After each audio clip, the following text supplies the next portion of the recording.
Alrighty, hello everybody. So, a recurring issue that I'm encountering in the aftermath of this election is that there are a lot of people online with whom you cannot even have a discussion about the election results because there's no baseline of shared understanding as to the legitimacy or veracity of those results. So, if I make some observation about, let's say, patterns in voting behavior in Luzerne County, Pennsylvania in 2020 compared to 2016, what'll happen is I'll get inundated with allegations that the data itself or the election results themselves are not valid because of this issue of widespread fraud. So, unlike many people in the media who will just summarily discount these allegations without really even bothering to engage with them, I've tried to some degree to engage with them. Now, there's so many, and the legitimacy of any one allegation is not consistent because anybody on the internet can say anything they want. But nonetheless, I think it's foolhardy to not at least strive to engage with what this discussion is because it's going to have long-term consequences on American political culture. I think everybody can pretty much agree that notwithstanding what the final outcome of the Electoral College is or the state certifications or what have you, for a quite extended period of time going forward, there's going to be a significant chunk of the electorate, especially as manifests online political discussions, who simply reject outright the legitimacy of the election results. And I think that's going to be a phenomenon which has all manner of second and third order effects just in terms of how we conceive our polity. And, Donald Trump himself is also making these claims, who obviously has a major impact. So if you have a specific allegation here that you'd like me to address, preferably it would be not just vagaries, not just feints at something that you've heard, but like a specific evidentiary claim that can be independently and impartially evaluated, then put it into the chat box here with the, I'm not going to see every random comment, but I will see the super chats. And I know that seems like a potential ploy just for you to give me money. But that's not really the main objective here. Anyway, let me just kind of set the context a little bit further. Okay, so here's a frustration that is also recurrent with this discussion. People will claim that they have rock solid evidence of fraud. The fraud is indisputable. You are deluded, or you're a member of the MSM, or you just hate Trump, so you can't see reality clearly, and that's why you're so oblivious to this incontrovertible evidence of rock solid, widespread systematic fraud. And I use the phrase widespread systematic fraud because that's what it would take to establish in order to convincingly invalidate these election results. And yet, when you drill down on so many individual claims of fraud, very often they're suffused with outright BS. And let me give you one example. Okay, so yesterday, Trump put out a tweet where he was going off a meme that had been disseminated by this state senator from South Central Pennsylvania, Doug Mastriano, who was involved in orchestrating this, quote, hearing that they had a few days ago in Gettysburg, Pennsylvania, on the subject of election fraud. And Mastriano put out a tweet yesterday which contained an image. And in that image, the following question is posed. Pennsylvania reports having mailed out 1,823,148 ballots, of which 1,462,302 were returned. Yet total mail-in votes number 2,589,242. From where did the extra 2 million plus? From where did the extra 1 million plus, it comes down to, the votes come? Okay, wow. I mean, if that were true, that would certainly be significant. If Pennsylvania reported having mailed out over 1 million fewer ballots than were returned, we'd have a serious problem on our hands. Now, that would be a legitimate thing to deeply inquire about, and perhaps it could cast doubt on the entire legitimacy of the election in Pennsylvania. The issue is, it's not true, and it's not true to such a remarkable extent that you could fact check it within a matter of seconds. I mean, it's blatantly, demonstrably not true. And I'm not one of these people who says, oh, fact check. Every kind of subjective claim that a politician, including Trump or a Republican, can make is subject to this tedious fact-checking process, which is really just competing subjective claims most of the time, per this new genre of fact-checking commentary that so many people in the media do. But there are things that can be straightforwardly fact-checked, like a pure numerical allegation. So I looked at this. I saw this claim that Pennsylvania only reported having mailed out 1,823,148 ballots for this election. So I looked into it, and gee whiz, it turns out that you can go to an official database provided to you by the Pennsylvania state government, which gives information as to the number of ballots being sent out for the various elections. And lo and behold, that number, 1,823,148, was the exact number of ballots that were sent out for the June 2nd primary election in Pennsylvania. Not the general election, the primary election. So what is going on here? This is the state senator in Pennsylvania who's at the forefront of challenging the election results in Pennsylvania, who is being amplified by Trump personally, who is now going to be involved in these maneuverings to get the Pennsylvania Republicans to object to the seating of electors and so on and so forth. And he puts out a claim which is not just false, it's like laughably false. It's not about competing subjective interpretations of any facts. It's just a outright factual falsehood. It wasn't 100. I mean, do they have people who want to put forward the most convincing case on this that is like factually sound, or are they just flooding the zone with as much BS as possible that it creates confusion and disaffection?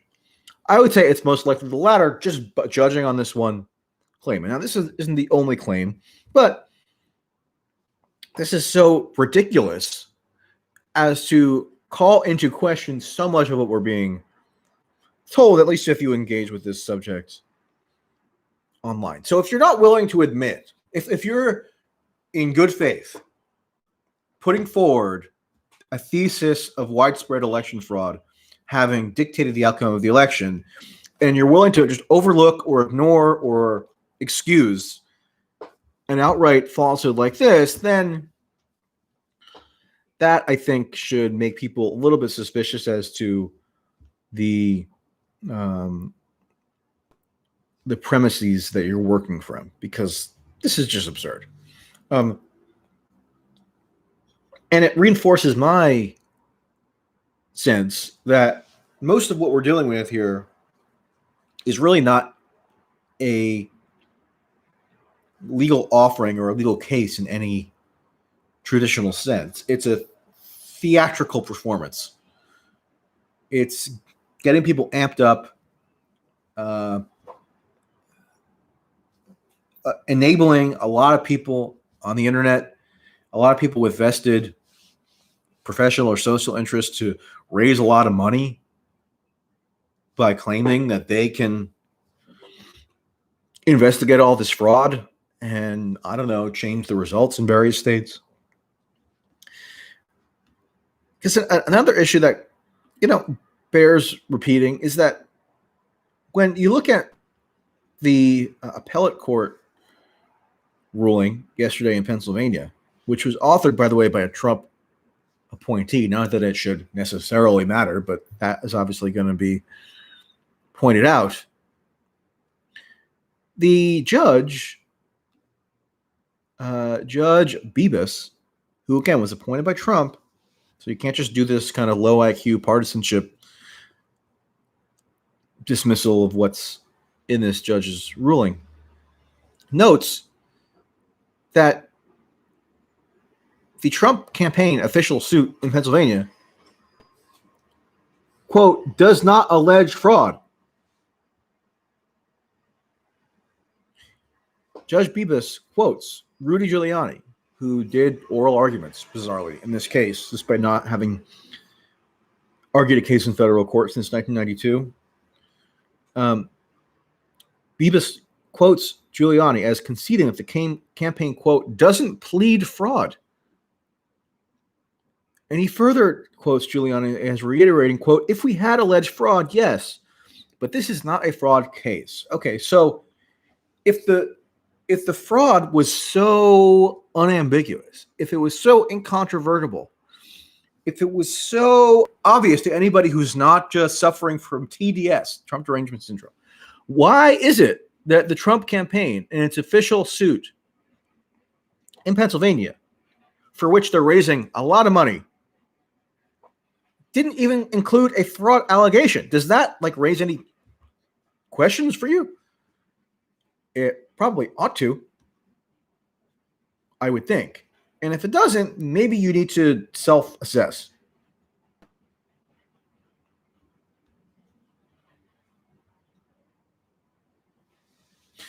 Okay, so I'm going to go for the first comment that I've received. Everything is stupid says, Russiagate was such an embarrassment to Dems that left independent media was tricked into false equivalence. Watch Steven Crowder's Fraud Week. He's doing the work you should be doing. Oh, okay. So Steven Crowder is now the pinnacle of journalistic insight and wisdom. Right.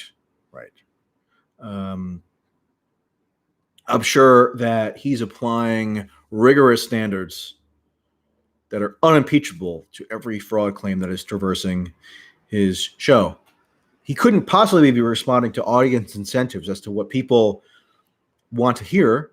I'm sure it's just a completely impartial rendering of all of his claims. And so if your suggestion is that I sit and watch hours upon hours of Steven Crowder on YouTube, as opposed to reading the federal lawsuits that the Trump campaign's official representatives have filed in court, then maybe that gives you a little bit of a hint as to the direction this is going. He's doing the work that I should be doing. So I should make it my specific objective in life to establish that Donald Trump lost the election due to fraud, not due to the pretty now explicable patterns that one sees across the country where the suburban, populous, metropolitan areas, which are gaining in population growth, which are now the power base within the Democratic Party, which wield all the leverage in terms of the governing strategy. That wasn't the reason for Trump's loss, even though it's a plainly identifiable trend as to the suburbs increasingly becoming the bastions of Democratic political power. That's not a legitimate analytical framework to interrogate. What we have to do is watch Steven Crowder's Fraud Week. Okay, sure, I'll do that.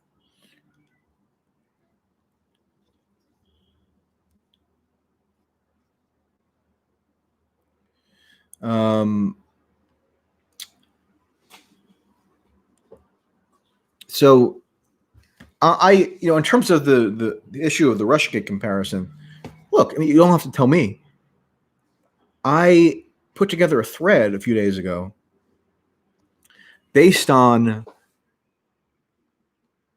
information I had contemporaneously collected in 2016, November, December of 2016, in which prominent people in the liberal media ecosystem were advocating, or at least floating, a scheme to subvert the Electoral College and decline to certify the results for Trump based on intelligence community leaks, which had kicked into high gear around that time through the CIA, NSA, John Brennan, that nexus, Comey.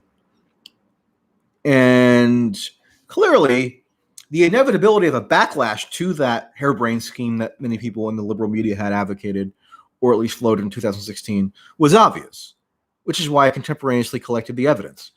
And if you'd like to see that, click on the Medium article that I wrote earlier this week, which contains that thread and contains other commentary on how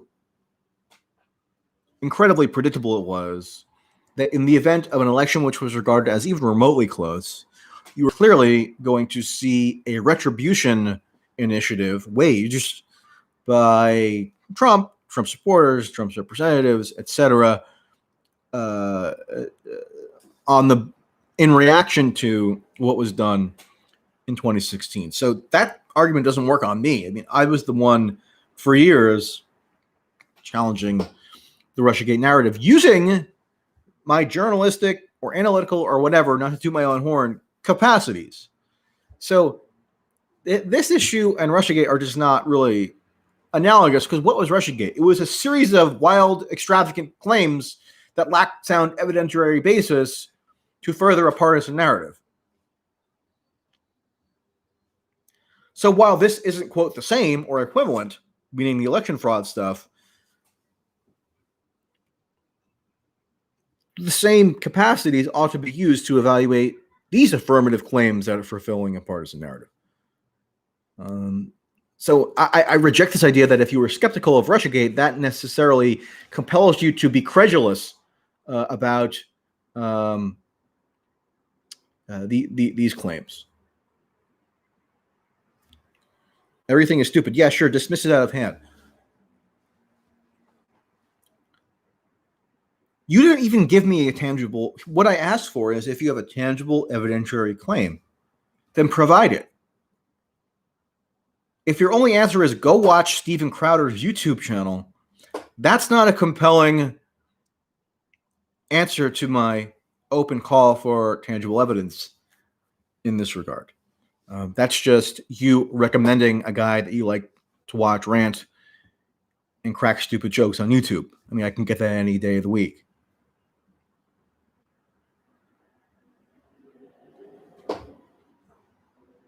Let's see. John Kasich. I don't know if that's the former governor of Ohio and former presidential candidate who spoke at the Democratic convention this year. I doubt it, but that's the username. John Kasich says, massive Democrat disinformation and Facebook censorship rigged the election. Democrats pushed anti-Trump conspiracies and paid trolls while censoring the free press. Okay, so that's a much different claim than election fraud, in the sense of election fraud constituting the tampering with vote totals or the fraudulent casting of votes or something else to do with the actual administration of the election itself. This is a more broad-based political claim, which I think arguably has a fair degree of merit. I don't know that I would have phrased it in exactly the way that this individual did, but it's clear that unprecedented censorship tactics were employed at various points over the course of this campaign. The New York Post story and the Hunter Biden email, server or emails being a paramount example. Democrats push anti-Trump conspiracies and paid trolls while censoring the free press. Sure, if you want to make an argument about the badness of Democratic political tactics, that's perfectly legitimate in my view. But that doesn't have explicit bearing on these election fraud claims that are supposed to relate specifically to the actual administration of this election. So that's a little bit of a conflation here. It's not that it's an unworthy topic. It's just that it's not responsive to the election fraud allegations that are now circulating and are so dominant if you populate any particular if you populate certain kind of precincts on the internet. Estev, what are your thoughts on the recent Jacobin article where they admitted Trump wasn't technically a fascist? Well, I mean, I don't want to be too hard on Jacobin per se, but just the fact that you're getting so many of these admissions now tells you how phony and specious the campaign to depict Trump as a fascist really was over the course of the past 4 years. If Trump was a fascist, and let's just grant that the term fascist is so impossibly nebulous that it can mean all things to all people at all times. But at least if we think of a fascist, if one attribute of a fascist is that they can consolidate power by capitalizing on crises, by fomenting crises, by using the machinery of the state to entrench their own control of the state apparatus, Trump is the most feckless fascist possibly of all time, because he had COVID he had COVID as an opportunity to consolidate power, just squandered that. He has now this post-election period as an opportunity to consolidate power, and he's just tweeting grandiose claims that have no bearing on any kind of firm litigation strategy. He's just allowing these state certifications to pass by. I mean, we had state certifications in Georgia, Michigan, Nevada, soon to be Arizona. Pennsylvania was certified this past week, although there's now a very technical challenge to that in a state court that, based on my reading, won't actually impede in any meaningful way the ultimate certification of those results, which have been certified. I mean, it's technical. I mean, I guess what they're trying to prevent in that Pennsylvania suit is the dispatching of the electors, although it's not clear what can actually be impeded at this point. But I mean, if you were a fascist, wouldn't you have planned for an eventuality like this? Instead, it's just like Trump sitting in his office on his desk somewhere, ranting. I mean, if it's fascism, then the anti-fascists should be extremely pleased that the fascists are so ineffectual. And to me, just to more directly address the point, it emphasizes or underscores how cynical or deluded or hysterical the depictions of Trump were.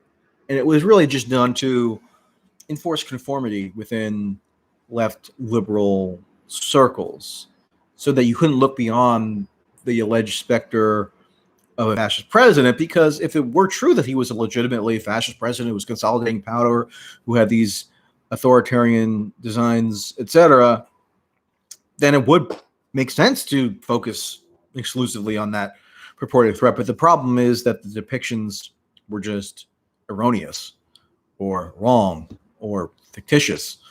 And so then you have to ask yourself, okay, what was the reason why they were so vehement about purveying that depiction? Well, it had certain discursive consequences just in terms of rehabilitating the Democratic Party, making left-wing activists feel as though they were on the cusp of history and it was up to them to beat back this fascist threat that was reminiscent of the 1930s.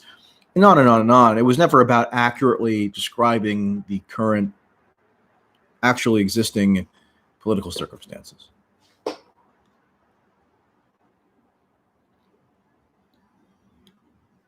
Okay, let's see. I'll only note that I still have yet to receive a specific. Okay, so Jesse Martin says, have you looked at Matt Brainerd's analysis? I find convincing. He runs the Voter Integrity Project. Okay, so first of all, I've seen people sending me this. This person is not a disinterested party, first of all, right? I mean, he was a former Trump campaign operative. And what I'm being sent here, and what I'm being sent here is a YouTube video of a guy with a Trump Pence placard behind him talking into a camera. Now, my question would be, why aren't any of his claims in an easily in a digestible open source format, let's say in text, or even better yet, in a court filing that could be distributed, as opposed to a YouTube video? So I can't sit right now and watch a full 43-minute YouTube video. And there are plenty of journalists on the right who, if this person was so sure that what he was identifying is constitutive of systemic widespread fraud, give it over to, I don't know, the Washington Examiner, give it to the National Review, give it to Fox News. I know people don't like Fox News now who are Trump supporters, but whatever. Give it to give it to me. Give me a full list of the claims that can be independently evaluated, and we'll look at it. But the point is that you can't just stay siloed in your little Trump supporting online circles with your Trump Pence placard in the background as a former Trump campaign operative and assume that that's going to pass muster for people who want independent, credible evaluation of these claims. And if there is a specific claim that he's making somewhere that constitutes deliberate systematic fraud, then put it in the comments and I'll address it. But don't just send me a 45-minute YouTube video that I have to sit and watch while I'm on a stream.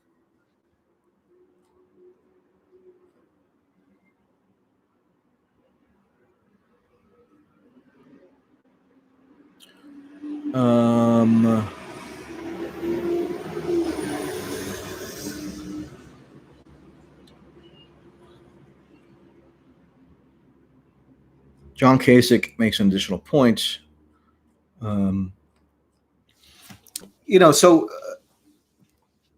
all I'll say is, because we're going a half hour here and I haven't gotten a specific allegation that's responsive to the open call I put out, as expected, frankly. And so let's just take a step back here. The states are certifying the results. The legal challenges are essentially going nowhere. I mean, read the federal lawsuit order, the federal lawsuit being dismissed yesterday. People are still fixated on this Sidney Powell issue. I mean, please. That person is like schizophrenic. And she was fired by Trump. So if Trump thought that Sidney Powell had the key to keeping him in power for 4 years, why would he have fired her? Did anybody think of that? Does that make sense to anybody?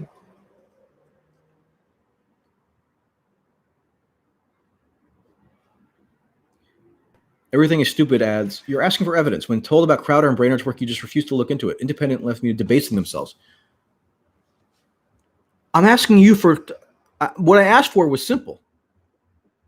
Provide evidence that is responsive to my query. My query was, please provide a specific, tangible piece of evidence that demonstrates widespread systematic fraud. Now, if you just say search on YouTube for my favorite political commentary guy who tells jokes about, college kids with pink hair, that's not responsive to my claim. What, you think I'm just going to, as I'm right now doing the stream, watch hours and hours of Steven Crowder on YouTube? Like that to you is responsive to my question?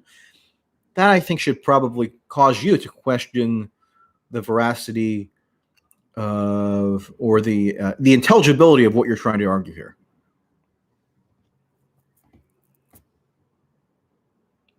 What do the Dems have on you, Trader? Asks Neon Noir.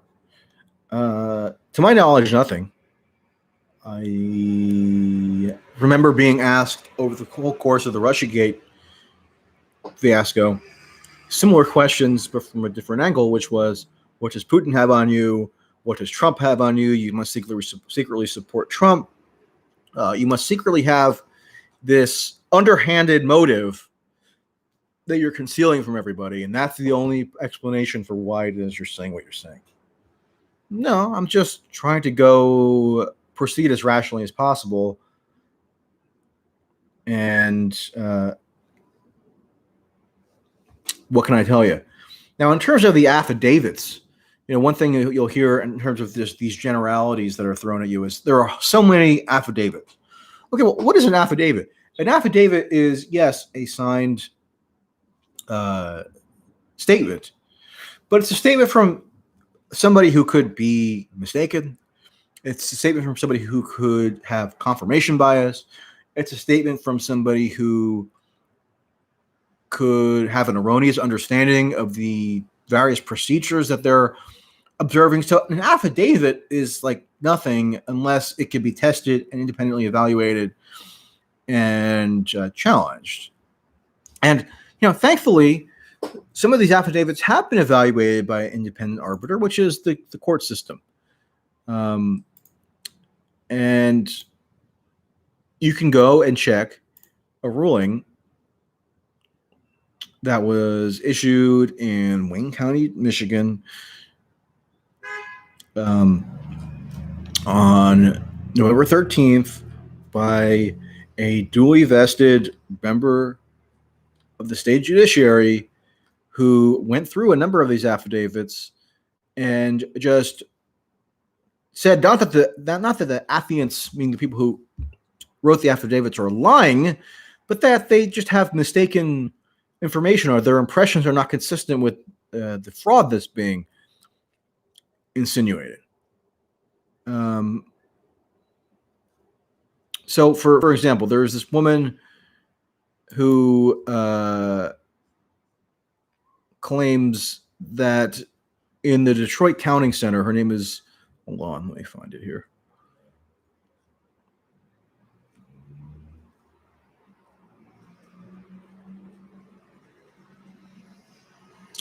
There's a woman named Jessie Jacob who says that Michigan election laws were violated. And here is how the judge summarizes her claims. Quote, Ms. Jacob's information is generalized. It asserts behavior with no date, location, frequency, or names of employees. Ms. Jacob only came forward after the unofficial results of the voting indicated former Vice President Biden was the winner in the state of Michigan. And her allegations of stuff like predating ballots and signatures not being checked in the correct location are contravened by testaments that are factual from people who actually know what they're talking about, which is that there was no need for comparison of signatures at the center, the TSF Center in Detroit, where this person claims that they were wrongly not compared. It had happened in a different location. So that's just one example of an affidavit, which, an affidavit is, I could write an affidavit saying that I believe the moon is made of cheese right now. And if I just sincerely believe that, doesn't mean I'm lying.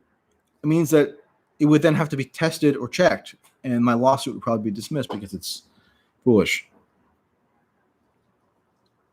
What this all comes down to, I think, is a bizarre unwillingness for a lot of people to just believe a few simple realities as to American politics, which is that Hillary Clinton didn't lose the previous election by a huge margin. She lost by a significant margin in the Electoral College, but the states, the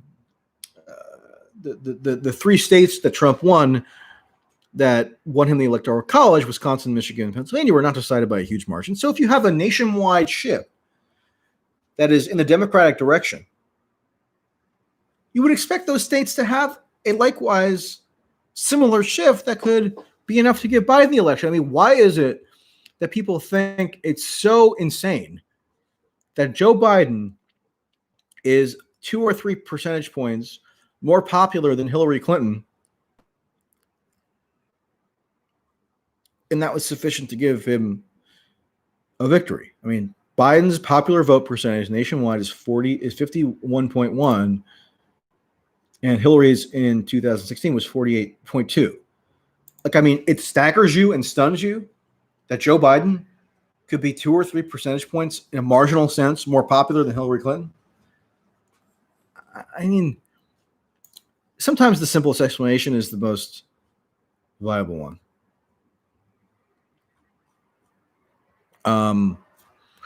And so, if you want to read how I have characterized how the election fraud backlash in 2016 that was conducted by Democrats and liberals made inevitable the current backlash that we're seeing now, though they're not the same, they're not equivalent, but they ought to be discussed in reference to one another. It was a precursor, let's say, or they're part of the same political continuum that we're all living in. So to discuss both phenomena is not to assert that they're, quote, equivalent. It's to assert that they are, connected in a sense. Then if you want to read my further thoughts on that, check the Medium post. And I'll just conclude with this. I gave an open call for people who can offer specific, tangible evidentiary claims in the chat. I addressed them. Even one of my commenters now who is asking questions admits that Trump lost, John Kasich. So there you go.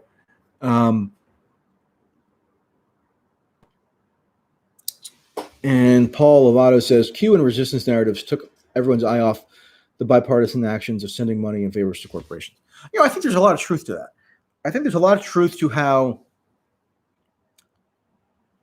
the opposition that arises to an elected president can get so mired in these bizarre theories and these bizarre kind of parallel information ecosystems that ultimately what it does is distract from developing any kind of legitimate critical understanding of where power actually resides in the country, which is really what should be what informs your perspective on any given president or any given presidential election. But it's really a dicey proposition to do that when you have so much hurtling at you by a way of insane allegations.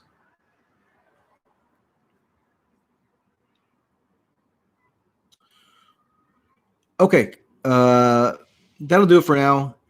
I would assume that I'm going to have to continue doing open invitations of this type in the future because clearly the narrative is going away, especially if Trump is tweeting this theme and trying to related issues, hopefully on Monday. So tune into that. But in the meantime, please do read the piece that I linked in the description box. Okay, that'll do it. Stay safe, stay cool, etc. You know the deal. Bye.